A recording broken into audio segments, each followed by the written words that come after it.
যতক্ষণ না পর্যন্ত আমার বোনের জীবন ফেরত পাবো ততক্ষণ পর্যন্ত আমি এই ব্যাংকেই থাকবো। এখানে বসে তুমি তোমার হাতে আমার নাম লিখেছিলে।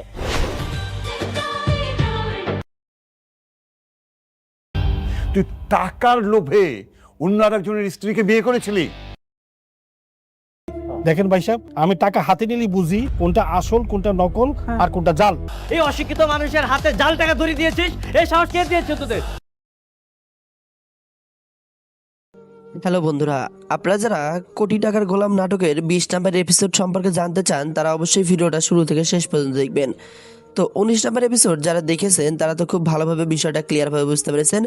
তবুও আপনাদের বিষয়টা আমি একটু ক্লিয়ারভাবে দেখাই। 19 নাম্বার এপিসোডে আমরা শুরুতে দেখতে পেয়েছিলাম ঋতু শেজাদ খান বীরের কাছে গিয়েছিল এবং সেখানে যাওয়ার পরে আমরা একটা বিষয় দেখেছিলাম, শেজাদ খানের গেঞ্জিটার অর্থাৎ টি শার্টটা টান দিয়ে ছিঁড়ে সেখানে যে ঋতু নামটা লেখা ছিল সেটা দিয়ে দেখিয়েছিল। তো দেখানোর পরে শেজাদ খান তড়িঘড়ি করে ঋতুর কাছ থেকে বিদায় নিয়ে সরাসরি বাসায় চলে আসে। আসার পরে শেজাদ খান তার মা এবং তার স্ত্রী ফাতেমাকে ডাক দেয়, সাথে ম্যানেজারও ছিল। শুরুতেই শেজাদ খান তার মাকে জিজ্ঞেস করে যে মা, আমি যখন অসুস্থ ছিলাম আমি কয়দিন অসুস্থ ছিলাম? শেজাদ খানের মা জানান যে তুমি 2 দিন অসুস্থ ছিলে। সেখানে ফাতেমাও বলে 2 দিন অসুস্থ ছিলে, কিন্তু শেজাদ খান বীর বিষয়টা বিশ্বাস করতে চাচ্ছিল না। পরবর্তীতে বলে যে তোমরা আমাকে মিথ্যা কথা কেন বলছো, সত্যিটা কি সেইটা আমাকে বলো। পরবর্তীতে শেজাদ খানের মা বিষয়টা বলে ফাতেমা শুরুতে বাধা দিলেও বাধা দিতে দেননি ফাতেমাকে। পরবর্তীতে বিষয়টা বলেন যে বাবা, তুমি একটানা 6 মাস অসুস্থ ছিলে, আমাদের তুমি সে যে বস্তিতে রেখে চলে গিয়েছিলে, প্রথমে তোমার উপরে অ্যাটাক হয়েছিল। অ্যাটাক হওয়ার পর আমরা ভেবেছিলাম তুমি আর বেঁচে নেই। আমরা বিভিন্নভাবে তোমাকে খুঁজেছি কিন্তু কোথাও আমরা তোমাদের খুঁজে পাইনি। আর এদিকে ফাতেমা টেনশনে একদম ভরপুর হয়ে যায়। শেজাদ খানের মা তাকে বারবার বোঝানোর চেষ্টা করে যে আমরা তোমাকে অনেক খুঁজেছি, কোথায় না খুঁজেছি তোমাকে, বিভিন্নভাবে আমি তোমাদের খোঁজার চেষ্টা করেছি কিন্তু কোনোভাবেই তোমাকে আমি খুঁজে পাইনি। কোথায় থেকে কোথায় না গিয়েছি, কাক থেকে কাক ধরেছি একটু মাত্র তোমার দেখা পাওয়ার জন্য, কিন্তু কোনোভাবেই তোমার দেখা পাচ্ছিলাম না। হঠাৎ করে তোমার সাথে আমাদের দেখা হয় রাস্তায়, তুমি সাইকেল চালিয়ে আসতেছিলে, আমাদের গ্যাসের ধাক্কা লেগে তুমি পড়ে যাও, কিন্তু দুঃখের বিষয় তুমি আমাদের চিনতেই পারো না। বারবার বলার পরেও তুমি আমাদের চিনতে যেন নারাজ বোধ করো, তুমি আমাদের চিনতেই পারো না এমন ভূমিকা অভিনয় করো। পরবর্তীতে আমরা বিষয়টা জানতে পারি যে তুমি নাকি কাজের ছেলের কাজ করতেছো ঋতুদের বাসায়। পরবর্তীতে আমরা আরও জানতে পারি যে তুমি যেখানে কাজ করতেছো তোমার নাকি কিছুই মনে নেই। শেজাদ খান প্রথমে শুরুতে শুনে একদম অবাক হয়ে যায়। পরবর্তীতে সে তার মাকে রিকোয়েস্ট করে বাকি বিষয়টা জানানোর জন্য। পরবর্তীতে শেজাদের মা বলে যে তুমি ওই বাসায় কাজ করেছিলে, আমরা বোঝানোর চেষ্টা করেছি তুমি আমাদের শেজাদ, কিন্তু কোনোভাবেই তুমি বুঝতে চাওনি। তুমি বলেছিলে তোমার নাম গোলাম, তুমি সেখানে কাজের ছেলে হিসেবে কাজ করেছো, বাজার করেছো, রান্না করেছো, ঘর মুছেছো, সব কিছুই তুমি করেছো কাজের ছেলে হিসাবে। পরবর্তীতে শেজাদ খান বিষয়টা একদম শুনে আশ্চর্য হয়ে যায়, অবাক দৃষ্টিতে তার মায়ের দিকে তাকিয়ে থাকে। তার মা ধীরে ধীরে সকল সত্যি কথা বলতে থাকে। পরবর্তীতে সে বলে ঋতুর কথা, যে সেখানে থাকাকালীন সে যে বাসায় কাজ করতো, সকল বাসায় কাজই তিনি করতেন, বাজার থেকে শুরু করে রান্না সকল কাজ বাদে তিনি করতেন। আর এইদিকে ফাতেমা তো টেনশন একদম ভরপুর হয়ে যাচ্ছে, যদি তার শাশুড়ি শেজাদকে তার রিশাদের সাথে বিয়ের কথা বলে দেয়, শেজাদ তো একদম শুনে হতভম্ব হয়ে যায় যে আমার সাথে সত্যি কি এমন ঘটনা ঘটেছিল যেগুলো আমার মনে নেই। তারপরে তার মা বলে যে সেখানে থাকাকালীন তুমি ঋতুকে বিয়ে করেছিলে, ঋতুর সাথে তুমি সংসার করেছিলে এবং তাকে তুমি বিয়ে করেছিলে। এটা শোনার পরে শেজাদ খানের যেন মাথায় যেন বাজ ভেঙে পড়ে। তারপরে বলে যে তোমার উপর 2বার অ্যাটাক হয়, শুরুতে তোমার স্মৃতিশক্তি হারিয়ে গেলে পরবর্তীতে তোমার উপর যখন আমার অ্যাটাক হয় তখন তোমাকে কিন্তু মারতে চেয়েছিল, তারপরে তোমার দিকে বন্দুক তাক করে তোমাকে গুলি করা হয়, পরবর্তীতে তুমি তোমার স্মৃতিশক্তি হারিয়ে ফেলো, আবার তুমি অজ্ঞান হয়ে পড়ে থাকো। পরবর্তীতে লোকজন ধরে তোমাকে হসপিটালে নিয়ে আসে, হসপিটালে নিয়ে আসার পরে তারপরে তোমার স্মৃতিশক্তি ফিরে আসে, কিন্তু তোমার এই 6 মাসের স্মৃতিশক্তি কিছুই মনে ছিল না। তুমি 6 মাসে কি করেছো, কোথায় ছিলে, কার সাথে ছিলে, কী কাজ করেছো, কোনো কিছু তোমার মনে থাকে না। তারপরে সেই ঋতু তোমার কাছে আসলে তুমি ঋতুকে চিন্তায় নারাজ বোধ করো। তারপরে শেজাদ একটু চিন্তায় পড়ে যায়। তারপরে সে চিন্তা করে যে আসলে কি আমার সাথে এমন ঘটনা ঘটেছে নাকি মা মিথ্যা কথা বলছে। তারপরে শেজাদ কথাটা বিশ্বাসই করতে চায় না যে এমনটা টাট্টা হয়েছে। শেজাদ বলে তোমরা আমাকে বানিয়ে বানিয়ে কথা শোনাচ্ছ, আমার সাথে এমন কিছুই হয়নি, আমি এসব বিশ্বাস করি না। পরবর্তীতে শেজাদের মা তাকে বারবার বোঝানোর চেষ্টা করে যে বাবা, তোমার সাথে এমন ঘটনাই ঘটেছে, আমরা যেমনটা বলছি তোমার সাথে ঠিক এমনটাই ঘটনা ঘটেছে। কিন্তু শেজাদের মা বারবার বোঝানোর পরও সেজাদ বিষয়টা একদম মানতে পারছিল না। বারবারই সে বলে, তোমরা আমাকে মিথ্যা কথা বলছো, এমন কোনো ঘটনাই আমার সাথে ঘটেনি। ফাতেমা তখন একটু অবাক হয়ে যায়। তারপরে সেজাদ এইসব কথা বলার পরে বাসা থেকে তড়িঘড়ি করে বের হয়ে যায়, কারণ সে ঋতুর কাছে যাবে, ঋতুকে কথা দিয়েছে। কিন্তু তার আগে ম্যানেজার তাকে বলেছিল যে স্যার, ম্যাডাম যা বলছে সব সত্যি কথা, আপনি বিষয়টা মেনে নেন, আপনার সাথে এমন ঘটনাই ঘটেছে। কিন্তু সেজাদ তো বিষয়টা মানতেই চায় না, সে কোনোভাবে বিষয়টা মানতে পারছিল না। সব কিছু তার কাছে গল্পের কথা মনে হচ্ছিল। পরবর্তীতে সে তড়িঘড়ি করে বাসা থেকে বের হয়ে যায়। আর এদিকে ফাতেমা এবং তার শাশুড়ি একদম অধীর চিন্তায় মগ্ন হয়ে পড়েন যে কি থেকে কি আবার হয়ে যাবে না হয়ে যাবে। আর অন্যদিকে দেখা যায় আরেক সিনে ঋতুকে দেখা যায়। ঋতু তার বাপকে বোঝানোর চেষ্টা করছিল যে বাবা, শেহজাদ খান আর গোলাম একটাই লোক। এটা শোনার পরে, শেহজাদ খানের এইসব কথা শোনার পরে ঋতুর মা এবং ঋতুর বাবা একদম মাথায় হাত দিয়ে বসে পড়ে যে তুমি কি বলছো এসব? শেহজাদ খান আর গোলাম যদি একই লোক হয় তাহলে তোমার সাথে কেন এমন করছে? পরে ঋতু বিষয়টা ক্লিয়ার করে দেয়, বলে যে বাবা, শেহজাদ খানের স্মৃতি সকল কিছু হারিয়ে গিয়েছিল। হারিয়ে যাওয়ার পরে সে আমাদের বাসায় ছিল চাকর হিসাবে। পরবর্তীতে আমার সাথে তার বিয়ে হয়, তোমরা তো সবই ঘটনা জানো। কিন্তু এখন তার স্মৃতি ফিরে এসেছে, সে আমার কথা আর বিশ্বাসই করতে পারছে না, আমাকে আর চিনতেই পারছে না। আমার সাথে তার বিয়ে হয়েছে, ভালোবাসা সে কিছুই মানতে পারছে না। পরবর্তীতে এসব কথা শোনার পরে ঋতুর বাবা মা ভাই একদম অবাক হয়ে যায়। পরবর্তীতে ঋতু তাদেরকে আরও বোঝানোর চেষ্টা করে যে বাবা, আমি এখন কি করব বলো, আমার কাছে কোনো উপায় নেই। আমি তো শেহজাদকে অনেক বেশি ভালোবেসে ফেলেছি, আমি তো গোলাম জানাকালীন তাকে ভালোবেসেছিলাম। হঠাৎ করে ঋতু আরেকটি কথা বলে বসে, সে বলে বসে যে ফাতেমা ভাবি এখন শেহজাদের সাথে থাকে। এইটা শোনার পরে ঋতুর বাবা একদম অবাক হয়ে যায়। ফাতেমা ওর সাথে থাকে মানে? ফাতেমা তো রিশাদের স্ত্রী। এইটা শোনার পরে রিশাদ একদম ভয়ে লুপোচুপি হয়ে যায়, সে বিশ্বাস করাতে চায় যে এটা একদম মিথ্যা কথা। পরবর্তীতে ঋতুর বাবা একদম বিষয়টা মানতে নারাজ। তিনি শেহজাদের কথা বলে যে শেহজাদ আমাকে চিনতেই পারছে না, আমি এখন কি করব, কোথায় যাব, কিছুই বুঝতে পারছি না। পরবর্তীতে আরেক সিনে দেখানো হয় শেহজাদ এবং তার মা এবং ফাতেমা তিনজনে আবার আলাপ করতেছে। আর এদিকে এসব কিছু না মানতে পারে শেহজাদ এখান থেকে উঠে যায়। উঠে গিয়ে সে ঋতুর কাছে যাবে, কারণ ঋতুকে তো কথা দিয়ে এসেছে, ঋতুর সাথে তো তার দেখা করতে হবে, বিষয়টা ভাঙাতেই হবে। কিন্তু এসব কথা শুনে ফাতেমা একদম ভয় পেয়ে যায়, কারণ ঋতু যদি রিশাদের সাথে তার যে বিয়ের বিষয়টা সকল কিছু তাকে বলে দেয়, এই ভয়তে সে লুপিচুপি হয়ে যায়। কিন্তু এখন কথা হচ্ছে শেহজাদ তো তার সত্য কথা উন্মোচন করবেই, তাই সে তড়িঘড়ি করে বাসা থেকে বের হওয়ার চেষ্টা করে। পরবর্তী সিনে আবার দেখতে পাই আমরা ঋতু তার বাবাকে বোঝাচ্ছিল, কিন্তু তার বাবা কোনোভাবে বুঝতে পারছিল না বা কথাটা বিশ্বাস করতে পারছিল না। পরবর্তীতে রিশাদের ঘটনা চলে আসে। রিশাদ যে ফাতেমাকে বিয়ে করেছে, পরবর্তীতে এসব ঘটনা সব কিছুই ঋতুর বাবা রিশাদকে জিজ্ঞেস করে যে তুই তো বলেছিলি ফাতেমা একটু অনাথ মেয়ে, তার বাচ্চা আছে এবং তার স্বামী মারা গেছে, তুই এসব কথা কেন আমাদের মিথ্যা কথা বললি? পরে রিশাদ বিষয়টা অস্বীকার করে। পরবর্তীতে ঋতু বিষয়টা ক্লিয়ার করে দেয় যে ফাতেমা ভাবিকে সে জেনে শুনে বিয়ে করেছে, সম্পত্তি লোভে সে ফাতেমা ভাবিকে বিয়ে করেছে এবং বুঝিয়েছে শেহজাদ খানের সাথে তার কোনো সম্পর্ক নেই, শেহজাদ খান তাকে ধোঁকা দিয়েছে। এমনটা বোঝানোর পরে ফাতেমা ভাবি তাকে বিয়ে করে। তবে এখন কথা হচ্ছে, এইসব কথা শোনার পরে রিশাদ একদম হতভম্ব হয়ে যায়। রিশাদের মাও তারপরে খেপে যায়, বাবাও তারপরে খেপে যায়, কারণ এতদিন তারা তাকে মিথ্যা কথা বলেছে। সব কিছু মিলে গল্পের টুরিস্টটা আরেকটু বেশি জমে যায়। রিশাদ তার মাকে বোঝানোর চেষ্টা করে, কিন্তু তার মা কোনোভাবে বুঝতে যায় না। তার মা বারবারই তাকে অপমান করে এবং বলে যে তুই একটা এরকম কাজ করতে পারলি, শুধুমাত্র টাকার লোভে তুই বিয়ে করলি, তার যার স্বামী বেঁচে আছে এমন একটা মেয়েকে, এখন কি করবি? এইসব শোনার পরে যেন নতুন একটা বিরোধ সৃষ্টি হয়ে যায়। রিশাদ বারবারই বোঝাতে চাইলে কেউ বুঝতে চায় না তার কথা। অন্যদিকে ঋতুর বাবা তো একদম তাকে রেগে মেগে অবস্থা কাইল, তাকে বারবার বলে যে তুই এমন কাজ কেন করতে গেলি, এমন কাজ করা তোর কি সাজলো, এমন কাজ আমি তোর থেকে কখনোই আশা করিনি। এমন একটা বিষয় আমরা দেখতে পারি যে আরেকটা সিনে চলে যায়, কারণ ঋতুর মা বারবার রিশাদকে অপমান করছিল, বারবারই তাকে অপমানবোধ কথা বলছিল। পরবর্তী সিনে আমরা দেখতে পাই ফাতেমা এবং ফাতেমার শাশুড়ি যেন একটা চিন্তায় মগ্ন হয়ে গেছেন, কারণ এখন কি করবেন। রিশাদ যদি সব কিছুই বলে দেয়, রিশাদ আর শেহজাদ তো যদি কখনো মুখোমুখি হয় সব কিছুতে বলে দেবে। আর এদিকে রিশাদ তো একদম ভয়ে যেন অবাক হয়ে গেছে। অন্যদিকে শেহজাদ খান বীর তো ছুটে চলেছে ঋতুর সাথে দেখা করার জন্য বাসা থেকে তড়িঘড়ি করে বের হয়ে গেছে। আর এইদিকে রিশাদের মা, রিশাদের বাবা রিশাদকে বারবার বকাবকি করছিল, তার দ্বারা এমন কাজ হয়েছে এইসব বলার জন্য। কিন্তু এখানে বড় দুর্ভাগ্যের বিষয়, ঋতু এখন কি করবে? ঋতু আসলে কি করবে বুঝে পাচ্ছিল না। তার ভালোবাসাকে সে কিভাবে ফিরিয়ে নিয়ে আসবে, কারণ গোলাম চরিত্রে যে অভিনয় করেছে সে তো আসল শেজাদ, কারণ তো স্মৃতিশক্তি ফিরে এসেছে, এখন তো সে কিছুই মনে করতে পারতেছে না, তার কোনো কিছুই মনে নেই। সে যে যাকে ভালোবেসে বিয়ে করেছিল তার জন্য এত কিছু করেছে, হাতে ট্যাটু করেছে, বাট সেই তো এখন বুঝতে পারছে না। তবে গল্পের টুরিস্টটা ধীরে ধীরে যেন আরও জমকালো হয়ে যায়। আমরা বিভিন্ন পর্ব নাটকগুলো দেখি যেগুলো ধীরে ধীরে যেমন যা একটু রোমান্টিক সিনে চলে যায়, ঠিক তেমনই এই নাটকটাও যত দিন যাচ্ছে তত দিন কঠিন থেকে কঠিনতর হয়ে যাচ্ছে।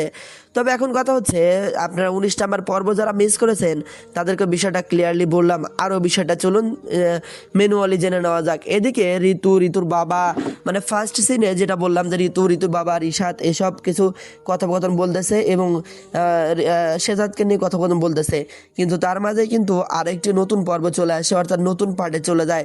সেই পার্টেও কিন্তু একটা কঠিন লড়াই ছিল, কারণ পরবর্তী অংশে যে একটা ভয়ঙ্কর কিছু অপেক্ষা করতেছিল এটা কিন্তু আন্দাজ করাই গিয়েছিল, কারণ এই নাটকটা যত দিন যাচ্ছে তত সিরিয়াস মুডে যাচ্ছেন।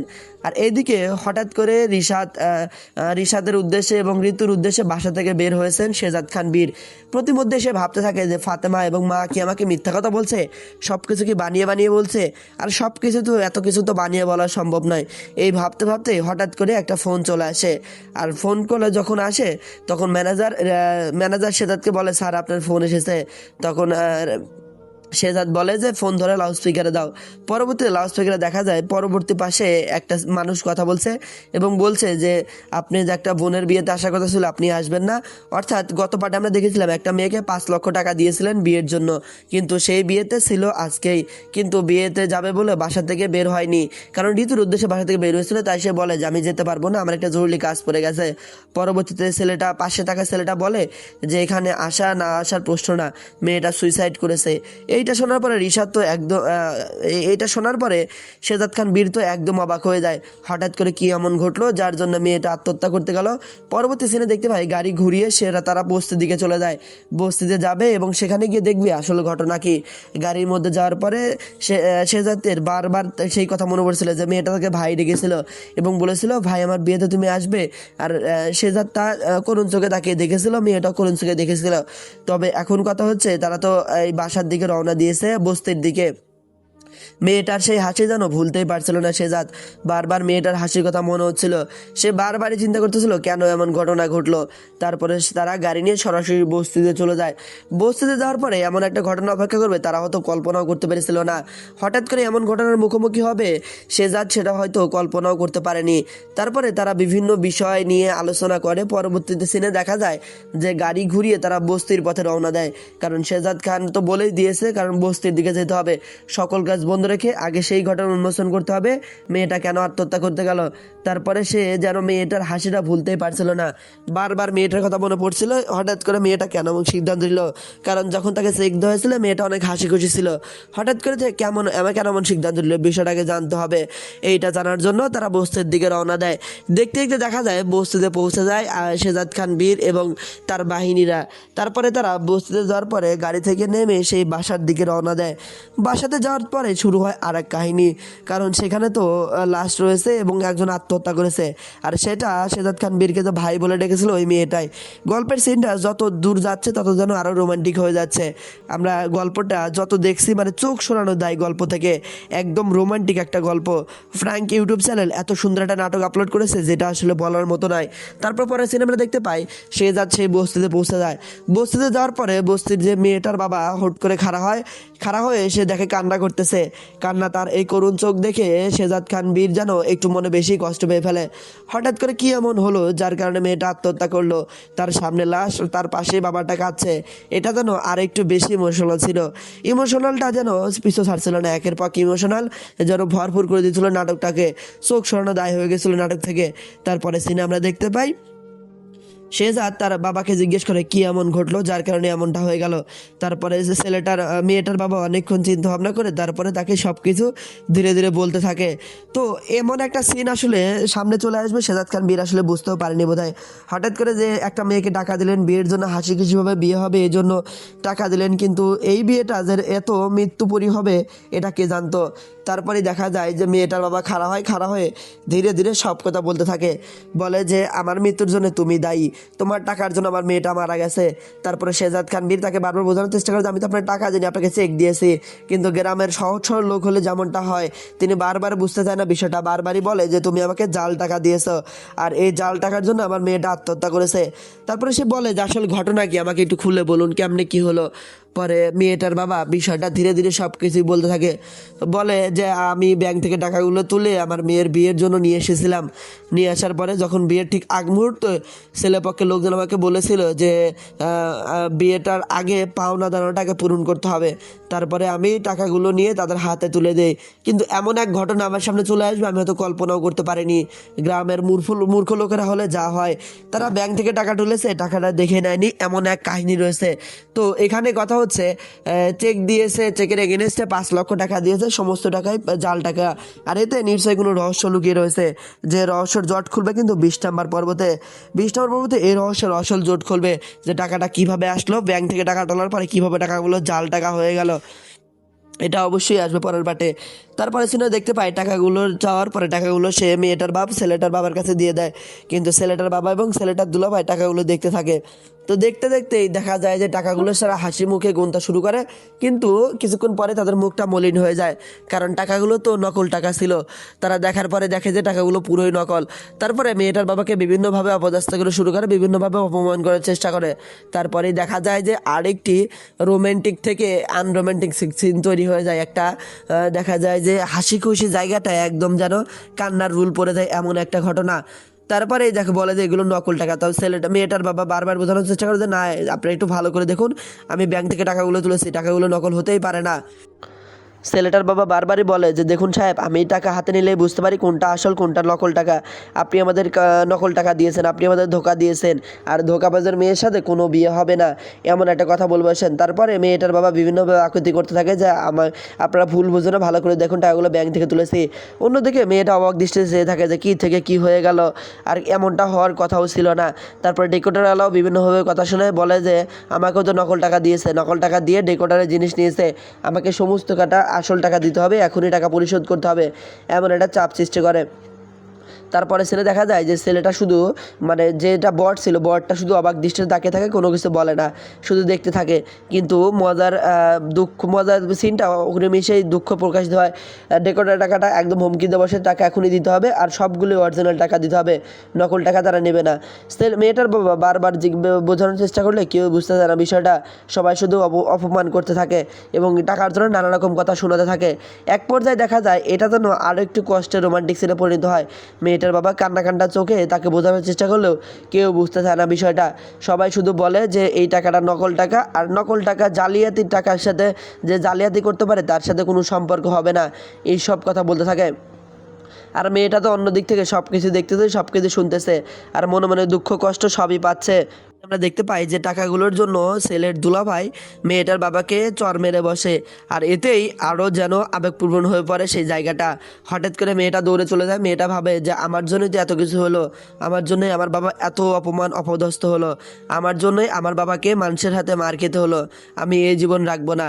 এতেই আরও যেন সিনটা যেন আরও দুঃখ কষ্টে পরিণত হয়ে যায়।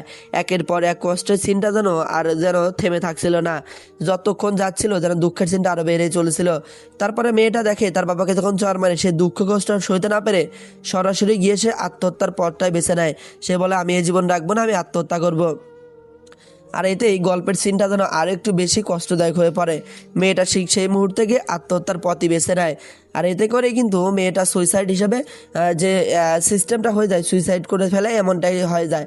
পরবর্তীতে সিনে আমরা দেখতে পাই মেয়েটা যে সুইসাইড করে তার আগে সে অনেক কান্নাকাটি করে এবং তার বাবাকে নিয়ে চিন্তা করে যে আমার বাবা, আমার জন্যই আমার বাবার এমন দিন দেখতে হলো, আমি কখনো ভাবতে পারিনি যাকে আমি ভাই মনে করলাম সে আমাকে জাল টাকা দিল। গ্রামের লোকজন বুঝতেছে না, কারণ তাদেরকে চেক দেওয়া হয়েছিল, তাকে টাকা দেওয়া হয়নি। বিষয়টা বারবারই তারা মানতে নারাজ, বিষয়টা তারা মানতে চান না, কারণ তারা বলে যে চেক দিয়েছে নকল টাকা। কিন্তু দুঃখের বিষয় হচ্ছে টাকাগুলো তো ব্যাংক থেকে দিয়েছে, চেকের এগেনস্টে যে টাকাগুলো দিয়েছে সেই টাকাগুলো নকল টাকা। গ্রামের লোকগুলো বিষয়টা যেন বুঝতেই পারছিল না। মেয়েটা বারবার চিন্তা করছিল আমি তাকে ভাই ডাকলাম, সেই ভাই আমার সাথে এত বড় কেন অন্যায় করলো। কিন্তু মেয়েটা তো আর বোঝে না যে চেক দেওয়ার পরে ব্যাংক থেকে টাকা দিয়েছে, আর ছেলেটা তো টাকা দিলে ছেলেটা শুধু চেক দিয়েছে, চেকটা ব্যাংকে ভাঙানোর পরে টাকাগুলো জাল হয়ে গেছে। তারপরে সিনে মেয়েটা তাড়াই ঘরে করে দরজা খুলে চলে গিয়ে আত্মহত্যার পথ বেছে নেয়। তারপরে সিনে দেখা যায় আবারও চলে আসে শেহজাদ খান বীর। শেহজাদ খান বীরকে বিভিন্নভাবে কথোপকথন শোনায়। মেয়েটার বাবা বিভিন্নভাবে অপমান করার চেষ্টা করে আর বলে যে আপনার টাকার জন্য আমার মেয়েটার জীবন দিতে হলো। শেহজাদ খান আসলে কথাগুলো শুনে একটু বেশি হতভম্ব হয়ে যায়। এমন একটা দুঃখের মুখোমুখি হতে হবে, বিষয়টা আসলে কখনোই কাম্য ছিল না। একের পর এক দুঃখ, একের পর এক কষ্ট যেন নাটকটাকে আরও বেশি আবেগপ্রবণ করে দিচ্ছে। তারপরে সিনে আমরা দেখতে পাই মেয়েটার বাবা টাকাগুলো দেখায় যে এই টাকাগুলোর জন্যই আমার মেয়েটার জীবন গেছে, এই টাকাগুলো আমি রাখবো না, এই টাকার জন্য আমার মেয়ের জীবন গেল, আপনি জাল টাকা দিয়েছেন। সে বারবার বোঝানোর চেষ্টা করে যে আমি তো আপনাকে চেক দিয়েছিলাম, আমি আপনাকে টাকা দেইনি। কিন্তু সে মেয়েটার বাবা কোনোভাবে বিশ্বাস করতে চায় না, বারবারই সে অপমান করতে থাকে, বারবারই বলে যে আপনি আমার সাথে এরম কেন করলেন, আমার মেয়েটা আপনাকে ভাই বলেছিল আর ভাইয়ের দাম আপনি এভাবে দিলেন, নকল টাকা আপনাদের দিলেন, আপনার টাকার জন্য আমার মেয়েটার জীবন চলে গেল।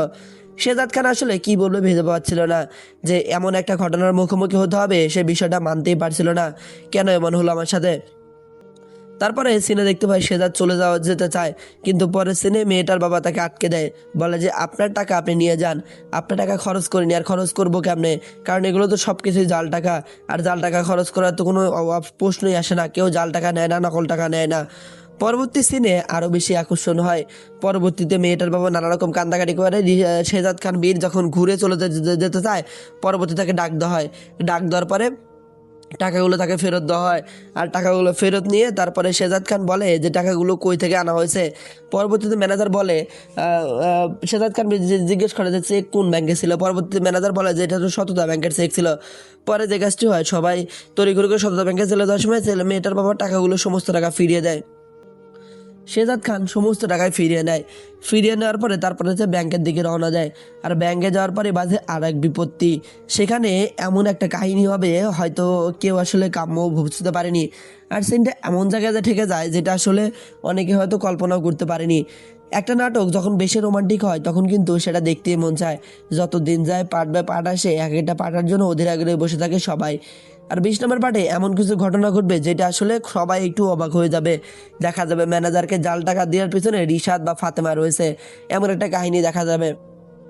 শেষে ফাতেমা এবং রিশাদ এবং শেহজাদ মুখোমুখি হবে, ঋতু মুখোমুখি হবে, পরে আর একটা রোমাঞ্চকর দৃশ্য তৈরি হবে। আর এটা প্রমাণ করার জন্যই কিন্তু আর এক পার্ট আসবে। এরকম ধীরে ধীরে পার্ট বাই পার্ট চলতে থাকবে। আর এদিকে শেহজাদ খান তো সেই ব্যাংকের দিকে যাচ্ছে, রাগে মাগে ফায়ার হয়ে চলে যাচ্ছে। অন্যদিকে তার স্ত্রী ফাতেমা বারবার তাকে ফোন দিচ্ছিল, কিন্তু ফোনটা সে ধরতেছে না। তার একটাই দরকার, এখন সে ব্যাংকে যাবে। ব্যাংকে যাওয়ার পরে ব্যাংকে আর একটা তুলকামাল বেঁধে যায়। ব্যাংকের সেই কর্মীকে সে জিজ্ঞেস করে আমাকে জাল টাকা দেওয়া হয়েছে। কর্মী বারবারই বলে যে জাল টাকা দেওয়ার প্রশ্নই আসে না, আমাদের এখানে স্পষ্টভাবে লেখা রয়েছে আপনি দেখে শুনে আপনি টাকা বুঝে নেবেন, জাল না নকল সেটা আপনি দেখে নেবেন। কিন্তু শেহজাদ খান বীর বলে যে গরিব মানুষ, গ্রাম অঞ্চলের মানুষ কেমনে বুঝবে, তারা একসাথে কি এতগুলো টাকা কখনো দেখেছে, একসাথে কি কতগুলো 1000 টাকার নোট দেখেছে, তারা কেমনে বুঝতে পারে জাল টাকা না নকল টাকা। পরবর্তী সিনে ব্যাংকের কর্মী তাকে আরও বেশিভাবে জ্বালানোর চেষ্টা করে, বেশি উজানি শুরু করে, মানে বেশি তর্ক শুরু করে। পরবর্তী সিনে আমরা দেখতে পাই ব্যাংকের কর্মকর্তা বেশি একটু কথা বলে যে আপনারা অশিক্ষিত লোকের জন্য তো আর ব্যাংক নয়। তারপরে শেহজাদ খান বীর যে কাজটি করে ব্যাংকের কর্মকর্তাকে থাপ্পড় মেরে দেয়, বলে যে তোদের ব্যাংক কি শুধু তোদের একলার, গরিব মানুষরা ব্যাংকে আসবে না। এতে করে বাজে বড় বিপত্তি। পাশে থাকা ম্যানেজারকে তো জিম্মি করে রেখেছে শেহজাদ খান বীরের লোক। পরে ম্যানেজার আসতে আসতে এদিকে ঘটে যায় আর এক কাহিনী, কারণ বারবারই তর্ক করতে থাকে সেই কর্মী, বারবারই শেহজাদ খান বীরকে অপমান করার চেষ্টা করে। আর এতে করে কিন্তু শেহজাদ খান বীর রেগে যায়। রেগে গিয়ে যখন তাকে চর মেরে দেয়, পরবর্তী সিনে আমরা দেখতে পাই ম্যানেজার এসে বলে যে স্যার আপনি আমার কথাটা বোঝার চেষ্টা করুন, আপনার কথাই ভুল হচ্ছে। পরে ম্যানেজার স্যার বলে যে আপনার সমস্ত কথা আমি মানতে রাজি আছি, আপনি আপাতত আমাদের সাথে এরকম হুল্লোড় করবেন না, আপনি বলুন আপনি কী চান। পরবর্তীতে এই টাকার বিষয়ে দেখা যায় আরও বেশিক্ষণ বিভিন্ন ঘটনা ঘটে যায়। পরে ম্যানেজার বলে যে আপনি কী চান, আপনাকে তাই দেবো। পরে শেহজাদ খান বলে আমি কী চাই সেটা দেবে, আমার বোনকে ফিরিয়ে দাও। আর এতে করে পর্বটা শেষ হয়ে যায়।